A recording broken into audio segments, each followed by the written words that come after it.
Hi, Joanna Hodorowska here, Nutrition in Motion, nutrition for body, mind, spirit, and sport. So today I'm going to talk about ACEs, and many of you have not heard about it, but they are, ACEs is for adverse childhood experiences. And basically those adverse childhood experiences are the emotional traumas that we experienced when we were children. And it's not that somebody was intentionally mean, but we perceived it as a insult or some kind of emotional pain. Even a couple of weeks ago, I went to see the movie All the Rage, which is kind of putting together the body-mind connection and how back pain is actually associated with rage.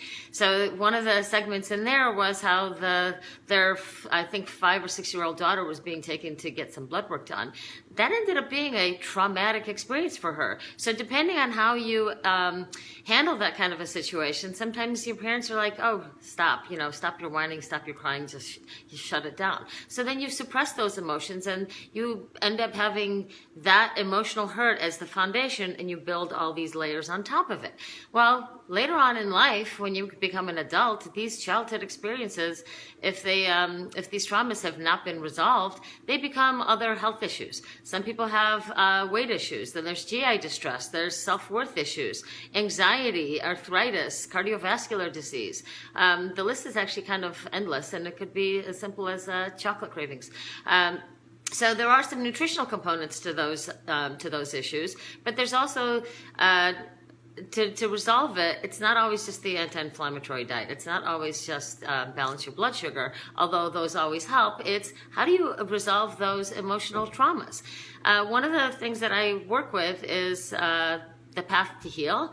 It is an amazing modality. It's called energy work. It helps to identify where those emotional traumas occurred, and it basically peels like the layers of the onion until we get to the bottom of it, and then it goes away. So it's no longer in your energy field, because the body is a bundle of energy, and it helps you to basically be able to be who you are, and not have to constantly worry about, oh, I'm going to re-experience that pain. So then you use food and other things that could be inflammatory and are actually feeding your problem, as opposed to helping you heal so that you can actually feel whole, give your emotions some love, and step into who you really are and choose the things that honor you in terms of food, sleep, movement, everything else. So, and even as simple as asking for your needs to be met.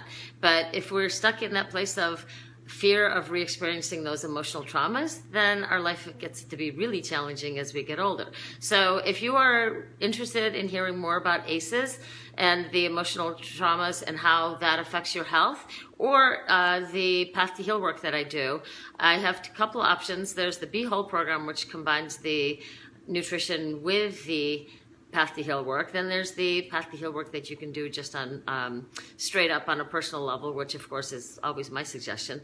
And then there's the group class that the Embody the Wholeness of Your Life, which is Mondays and Tuesdays. But those are all options to help you get through those emotional traumas and really become the person you want to be whole, be you, and just love life. So give me a call, Joanna Hodorowska, Nutrition in Motion, www.nutritioninmotion.net, and set up your 15-minute chat with me, and we can talk about ACEs, how it's affecting you, and what's the next step.